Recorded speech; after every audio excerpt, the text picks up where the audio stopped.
All right, we have a great show ahead. I have Steve Jarvis on the show today. He's the CEO of CredHub, and his very interesting background you're going to want to pay attention to. He's worked in automation and travel for Expedia and Alaska Airlines. Now, CredHub has a rent payment, credit reporting, and ID protection solution that you are going to want to pay attention to. He's helping multifamily owners and operators solve the delinquency challenges in a very interesting way and making life better for residents. Now, listen, if you're not reporting your residents' rent payments to the credit bureaus, you're going to want to pay attention to this interview because you might find ways that you can find money in operations. This is a very, very timely discussion because we can't just keep pushing rents without risk of delinquency. And with those rents rising, they're rising fast, as you know. We have to have a solution in place to really protect that income. So in the studio today, we have Steve Jarvis. Steve, welcome in. Mhm. Thank you, Patrick. It's great to be here. Appreciate you having me. Yeah. So just take us through a little bit, of your background to give the audience the bigger picture view of who you are and what you're here to solve. Yeah, I'd love to do that. I have a career, like you mentioned, of using technology and automation and really sort of scalable process to solve problems for customers. And I spent most of that career in travel. My educational training was in engineering, but I quickly pivoted out of that way back in the 90s, like before the wheel was invented, when the internet started to blow up, when like many people saw the opportunity to do things at really large scale that were great for customers. And I applied most of that, like you mentioned, to the travel business. Much of that time was spent at Alaska Airlines, which is my hometown carrier here in Seattle, Washington. I think most people will recognize Alaska, especially on the West Coast. I spent 10, 11 years there as a vice president of marketing and sales, but primarily helping the carrier maximize the opportunity in direct selling to customers over the internet. Alaska Airlines was the first domestic carrier to book tickets over the internet. A lot of people wouldn't know that. And while I was there, we did things like invent web check-in, invent mobile check-in. We were the first global carrier to do that. And really, really found ways to connect with customers and assist them, not just in shopping and booking travel, but checking in and preparing for travel and then navigating the airport. Alaska was one of the very first to make broad use of kiosks. Was one of the very first to do self-bag check, bag tagging. We had a little operation there called Airport of the Future, which was a really fun time. It was sort of like a think tank of how to solve customer problems and sort of break the rules in ways that were legal, but were very helpful for customers in helping themselves. And what that did at Alaska, I always felt, was allow the great people there to be more available to solve problems and help those that really needed it, instead of doing routine, repetitive things that customers really want to do themselves. So I spent 10, 11 years there. At my end of my tenure, like I said, I was VP of marketing. So I had all of the reservations and loyalty program and customer care and all of that, and e-commerce, alaskaair.com. Decided to depart. The airline was getting fairly large and has been very successful since I left, but I really wanted to, I found myself focusing less on automation and innovation and more on sort of the routine of the airline executive. So I went to Expedia and I spent the remaining 5 years of my travel career there as a VP of global strategy. Essentially there I had all the lines of business except hotel, which when I got there were all the lines of business that didn't make money because the hotel business paid the bills at Expedia and still in many ways does. Dara Khosrowshahi was the CEO at the time. He's now the CEO of Uber. He basically said to me, fix the air business. And I was able to tell him, we're not going to fix it by charging the airlines anymore. They're probably going to charge us less. We're probably going to be able to charge them less. And what we really did was put things together in unique ways. So there I grew the packages business, car, insurance. And what we started doing was using the air business It's sort of the back of the proverbial store, the milk at the back of the store. If you go into a 7-Eleven, Right. you'll notice the milk's at the back for a reason.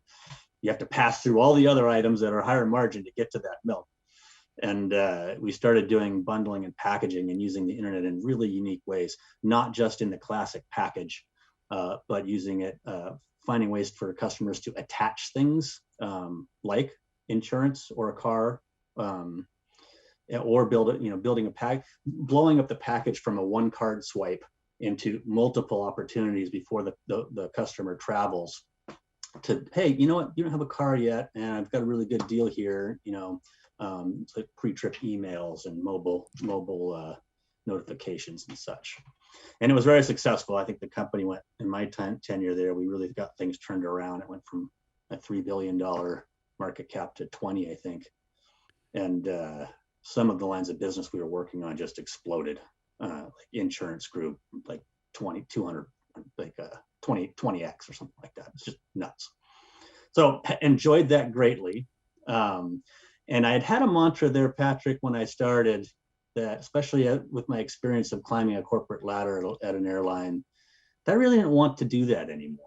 And I'd found power in having a mantra, because when I was Expedia, I had a lot of airlines trying to draw me back. And I kept a little note in my desktop drawer that said, all I want to do is cool things with cool people. And I kept checking that. Am I doing cool things? Yes. Am I doing it with cool people? I loved my little business development team at Alaska, and I was traveling the world. Yes. So I stayed, and it worked because the stock blew up, and we did really well, and we did great things for people. I mentioned that because when I left, I was actually retiring from corporate America, and this is 6 years ago now. And I wrote down a mantra that after my experience in travel, I wanted to be learning and giving. On the learning side, I wanted to try something completely new, which I knew nothing about credit reporting 4 years ago. And on the giving side, I wanted to get back to doing something that when I got up in the morning, I knew I was making people's lives better. Admittedly, at Expedia, I felt like I was making investors richer. If Expedia went away today, the whole world would travel tomorrow. They would just click on the other guy. And so when I left, retired, I decided learning and giving was my mantra, and I would go back into venture capital. I've been tied pretty closely to Seattle area venture capital, especially the labs and startups. But what I found was that wasn't really a learning or giving for me.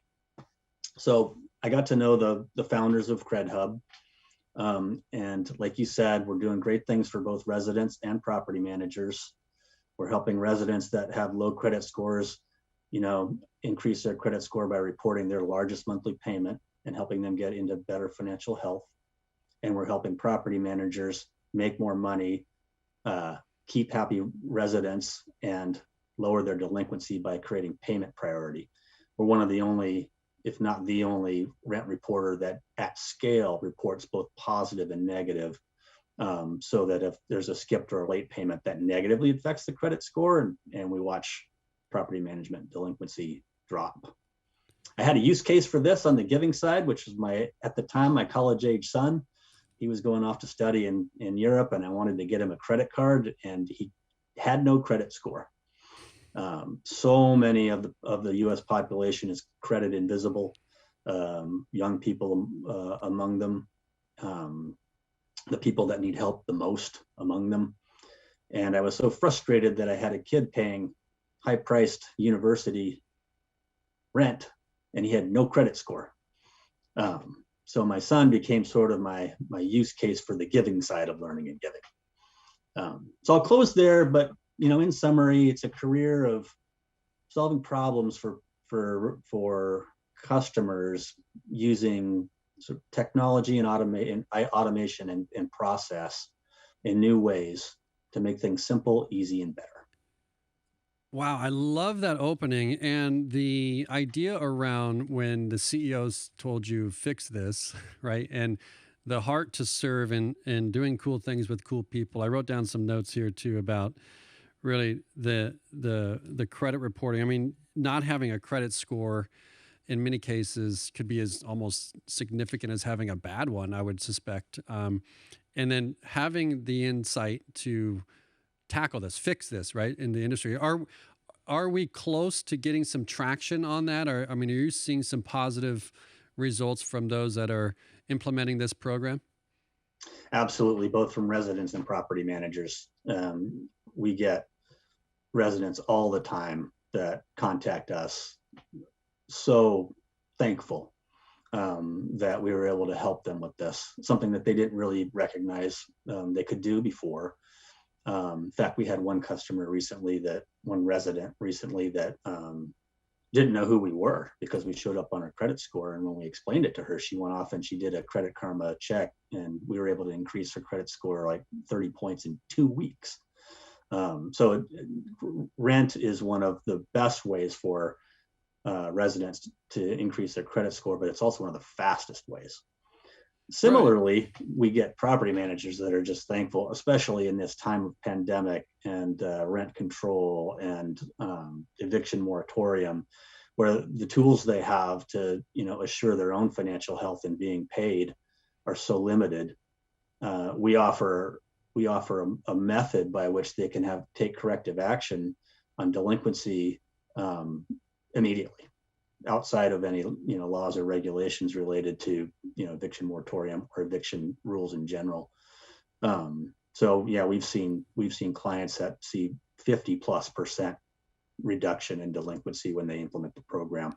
So it feels good. We're helping them both in these cases, and yeah, it's working out quite well. Yeah. So I hear from you this innovation in technology automation and this shift to even the experience in the airline business. I mean, you think about the essentialness of that, right? And the complexity, and a company, an airline, has to assert certain things because life safety is involved. You have maintenance. You have to make sometimes tough calls, and of course there's all the tech that comes with all that. And then in multifamily, it's a similar, like where we're trying to provide customer service, but we also need them to pay their rent so we can improve the properties, take care of the properties, and do the things we need to do. So it's in fairness that there should be incentives in place that benefit the customer, but also protect the owner manager to give sort of become the priority vendor, right? Like they don't let go of their cell phone bill because they know it'll get turned off, if they don't, so that becomes a priority vendor. And in multifamily, that's not always the case. We're not, in some cases, the priority vendor. I'd love to talk more about that side of the equation, because I love the process of providing better credit scores and improved quality of life. But this also could be a strategy, as I mentioned in the opening, to offset what may come as more pressure to residents financially. Absolutely. Credit card, an auto loan have always taken priority because of the impact on the person not paying, and rent seems to be last. And rent on the resident side is, especially for lower income households, is 50+% of their entire income for the month, and they're not getting credit for that. I loved how you opened this question when you said it can be very complex, because something that is very important to me and our co-founders is that we want to work the complex problems and have it be very simple for our clients. The fact that we do the negative reporting at scale, I believe we're the only one that does that.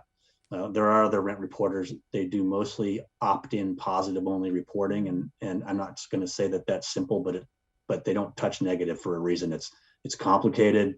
We need to understand the Fair Credit Reporting Act. We need to know rules and laws and regulations by state. We need to be there to answer resident inquiries, questions, and complaints, disputes with the bureaus when they see a negative impact on their credit score for skipping their payments. It's hard. Yeah. And what we did when we recapitalized the company 4 years ago, we really spent the first 9 to 12 months in the factory building out our platform to make this full reporting on time, skipped, late, and skipped payments very easy for the residents and for the customers, and very scalable. And we have that. So we have a platform. Every property management client, it takes 5 to 10 minutes a month.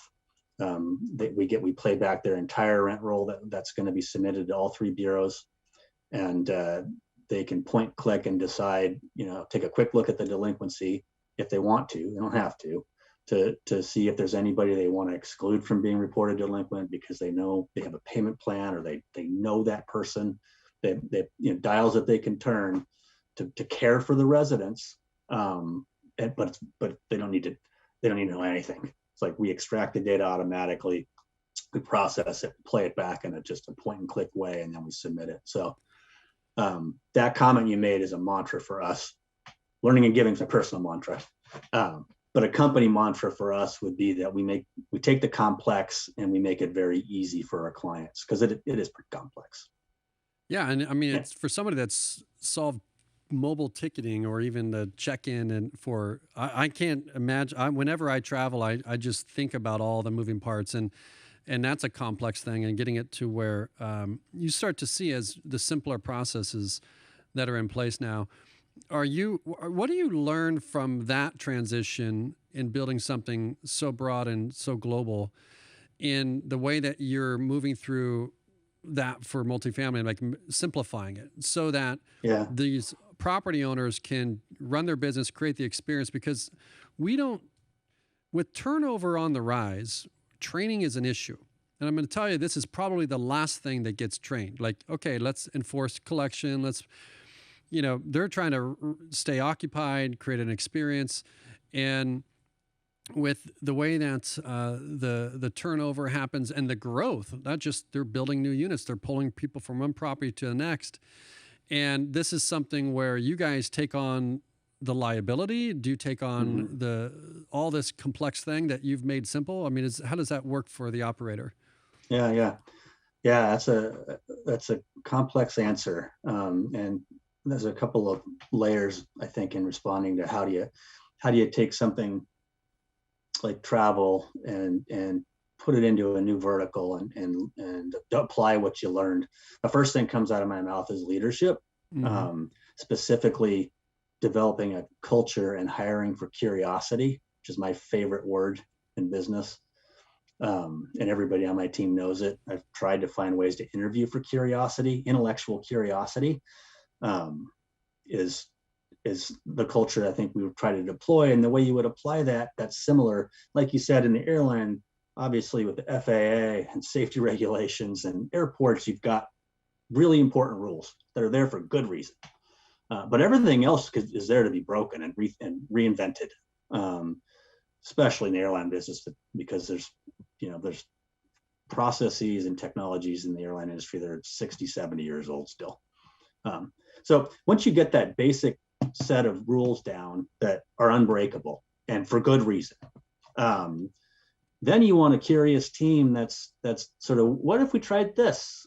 Or, why do we have people that are, like at the airport that are, what are those people even, the customers, like, what do those people even do? You walk up to them and their head stays down and they pound on a keyboard for 5 minutes, and what are they even doing back there? Can I see? And so our whole idea at the airline was, well, let's let them see. It's like, oh, I love it. It's like, we have browsers now. People can be their own travel agent. We have kiosks now. People can put in their own information. Those aren't rules. So we kind of deployed the same thing inside the Fair Credit Reporting Act, understanding laws and regulations state by state, especially during a pandemic with eviction moratoriums and rent control. Privacy and security, we deal with a lot of heavy PII, doing that correctly. Secure encrypted data, all the stuff that most property managers might worry about but don't know much about. Well, we know all that stuff. We got you. So I think those are two things for me: leadership of curiosity, inclusion for ideas, understanding the decision maker at some point is going to make the call, but everybody's invited to participate, and then understanding what are the breakable rules and then being willing to break every other one. would be my answer to that. How you kind of transition that over. And sometimes it takes a while, especially you get into a new industry and there's folks that have been in business that are not used to being asked what they think. It takes a while to get used to that. Right. And then at some point you kind of let yourself go and you know what? I do have an opinion about that. So I think that's kind of, and then, I get the third one, which Alaska Airlines did fabulously, Expedia less so. And we do, I think, better than anyone in our business is listening to our customers. Always wanting to, we have a great set of a team of account managers that are close to our clients. Always asking what we can do differently or better. I think that's how you get there.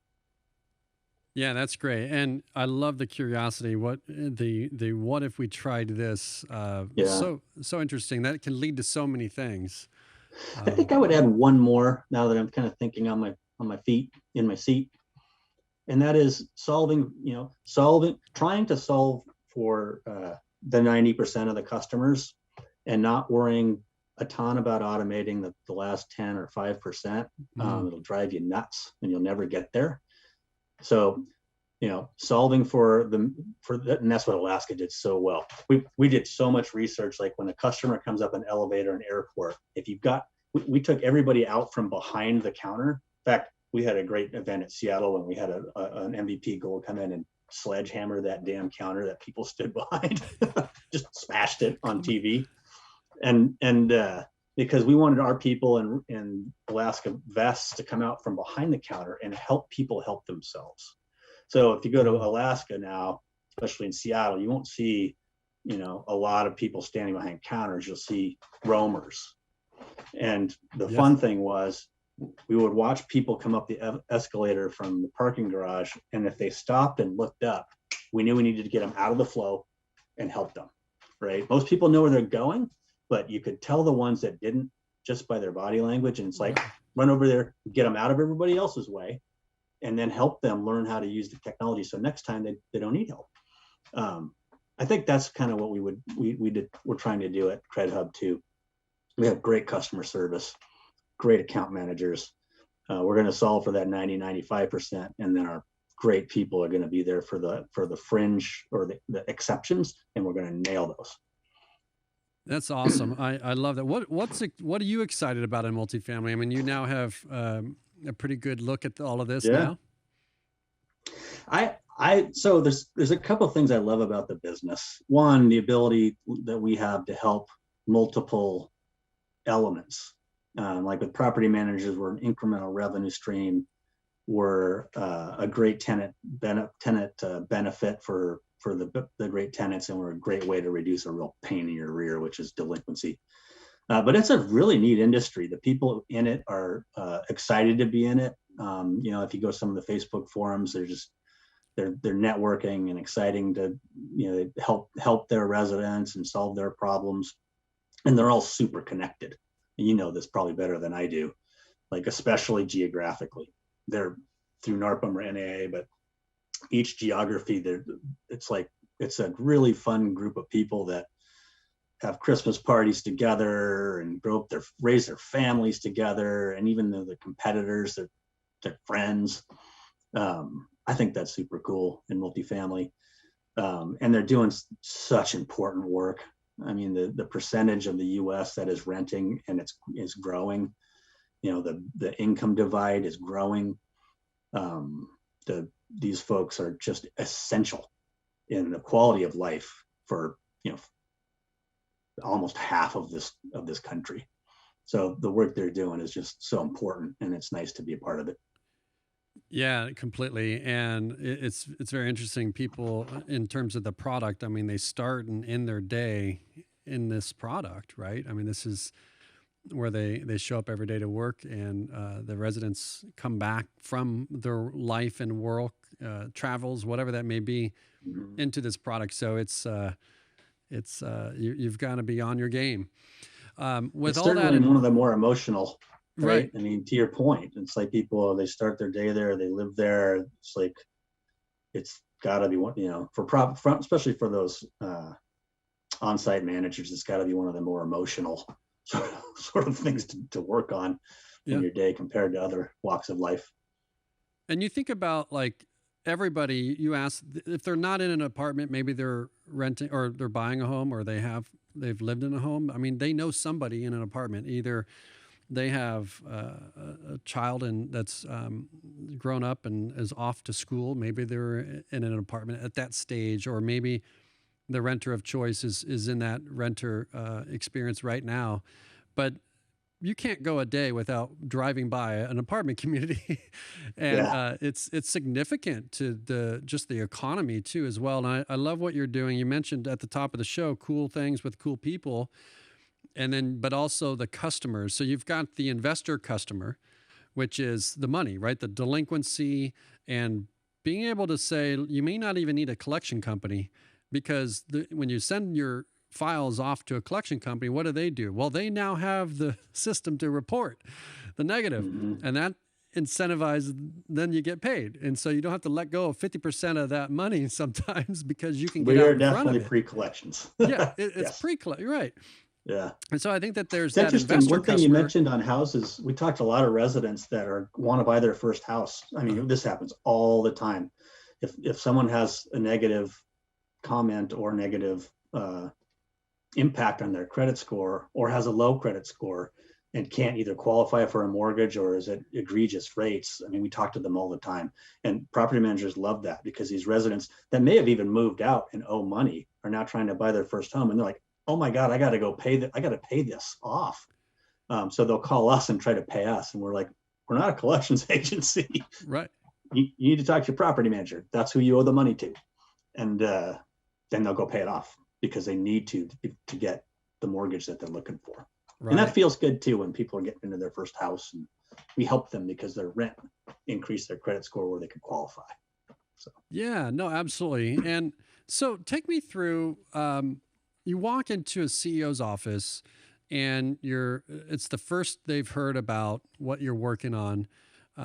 Most people that grew up in this industry, they've had a lot of success. The market's been good. mhm. They've grown up in an industry that looked different in terms of operational strategies. And now you've come and you've got these really innovative ways to help find money. Talk me through Yeah, that conversation you're having with people on the onset. sure. That's a great question because in our case, we've got these multiple benefits and you're kind of looking for the pain point because it can be very different. So Mm. we describe our service, our marketplace primarily now, and it's changing as rent reporting gets more mainstream, but as problem aware, but not solution aware. Mm. So we have customers that know they have thin margins. They know they have a resident retention problem and they need benefits to lower that. And then they know they have a delinquency problem, but they never thought of reporting rent as a solution for those. It just didn't have crossed your mind. So that's why, like in the early days for us, we didn't do a lot of search marketing because people aren't searching for, they don't know this is a solution. They're problem aware, but not solution aware. So what you're kind of doing when you walk into that moment is asking some opening questions, like about delinquency, about retention, about margin, and looking for. And sometimes it's just, why am I here? Why are you interested in rent reporting? And you'll get, well, my colleagues told me about it, or I want to do great things for my residents. And then you can dive into that. But what's fun for us is once you go into that answering that one pain point, and they start to see all of the other benefits, because most of our service is super easy to launch. You sign a contract with us, and we have a sort of guarantee that we don't make money until you do. So virtually all of our property management clients mark our product up. So it's not a cost to them. It's a revenue stream. And we onboard clients over 12 months. So that residents are passing through lease renewal, or all residents get the reporting up front 100%, but we don't charge the client fully until it ramps through a year. So the property manager is getting the benefits of tenant benefit and delinquency reduction, but not paying a dime. They actually make money. So once you kind of go through that, it's like, all you need to do is say yes to us and let us get to work, and you'll get all of this benefit. It becomes a pretty fun sale. And the last thing I'll say, I go to trade shows like NARPM and NAA, and and ours is a relatively green space. We've got a handful of competitors. Like I said, most of them are doing opt-in positive only, but they're still doing rent reporting. But most of the marketplace has yet to learn about this service as an opportunity for them. I spent my life in trade shows against other airlines and against like Priceline when I was at Expedia. And your job there is to convince them to come to you instead of them. It's like, kind of feels like a zero-sum game, right? It's like every new flyer we got at Alaska came off of Southwestern United. That's not the case here. Patrick, I would start talking to a property manager on a trade show floor, and like they would get what we're doing in 30 seconds. It's like, why did it take so long? Right? I can't believe I haven't thought of this. And you're not really competing against the other guy. You're competing against educating the market that this is available. Totally different experience. I love the problem aware, but not solution aware, because it makes you think about it. Like you mentioned, like you're not trying to beat the next person. You're just, if you just there's so much available opportunity. We just need to create awareness and let someone know, like, this is now here. Mm-hmm. What do you see? Yeah, rent's pretty new. What was FICO that? FICO didn't start accepting rent until just a handful of years ago. So as a credit score affecting debt obligation. So it's still relatively new. Yeah. What are you seeing from operators? How are they responding to it? So you have the owners, makes sense financially. Even the rev share opportunities for growth. We mentioned this at the investment summit where investors are looking for what they call the alpha return, which is, other than just raising rents and beating sort of the average returns, where else in the portfolio can they look? And they looked at, the rent to income ratios of just qualifying a resident on income. And they said, well, 40%, if they're spending 40% of their dollars on rent, then what's happening with the rest of the 60% of their purchasing power? It's leaving your buildings.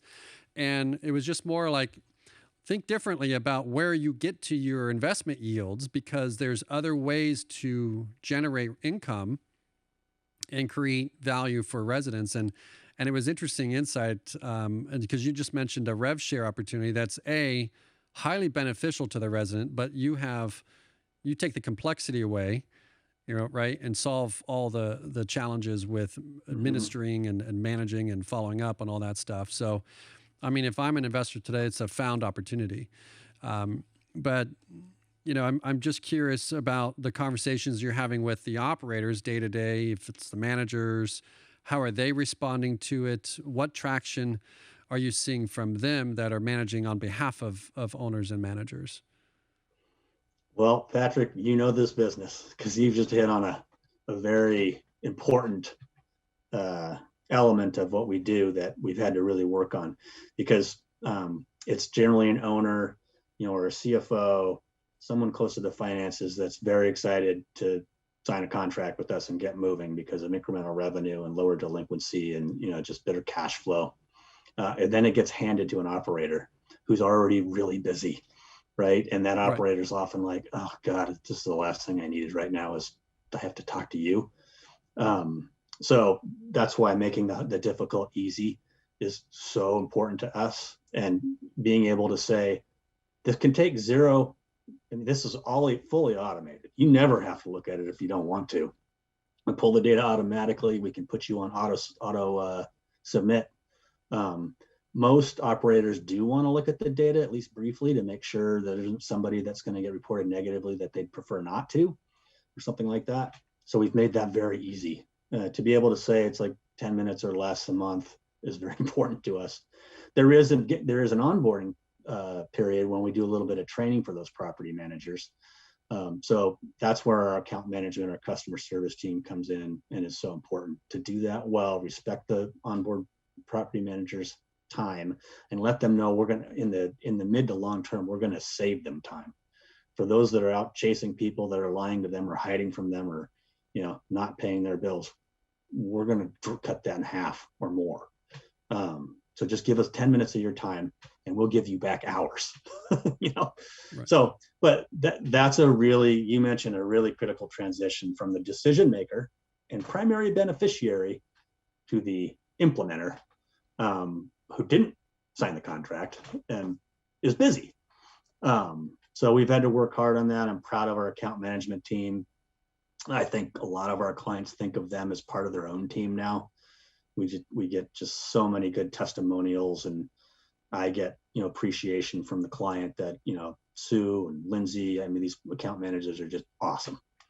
But it is something that we need to be aware of and manage very carefully. Yeah. I think about, as a management company, providing value to, differentiating. I mean, everybody managing for third party, they want the investors to choose them. And this is a great opportunity for them to bring value up to the investment channels about problem aware there, right? Like, hey, by the way, working with us, here's a way we're finding money. So you don't have to just continue to push rents. There's other ways that we can do that, both in delinquency. Plus we have a little revenue opportunity there. And then also from the lease up standpoint, I feel like now is the opportunity to where you enroll in a program like this and it looks different than the property down the street, because that could be a selling point. Are you seeing people use it as a selling point? Mm-hmm. Yeah, we market ourselves that way. And oftentimes we find ourselves in tenant benefit packages, resident benefit packages, is because we have the ID theft service as well as two of the primary benefits in that package. But yeah, we've got clients that are marketing that we do this for our residents when other buildings don't. Right. Well, this has been an awesome interview. I want to ask, because we want to move it from problem aware to solution aware. We want to bring that awareness out to those. So how would somebody get in touch with you or even your organization just on the website? Yep. CredHub.com is the best place to go. And we've got, lots of helpful information there. We have an ebook, we've got some case studies.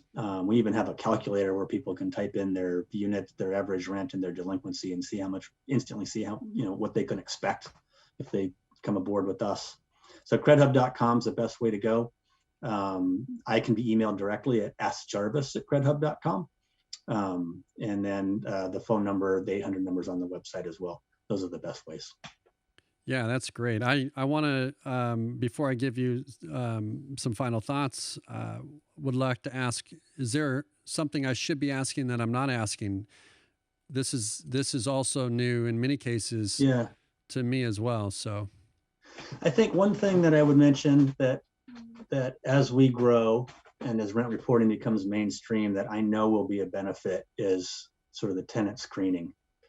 I think I've heard the first rule in property management is you don't rent to somebody that didn't pay rent at the last building, but you don't really know.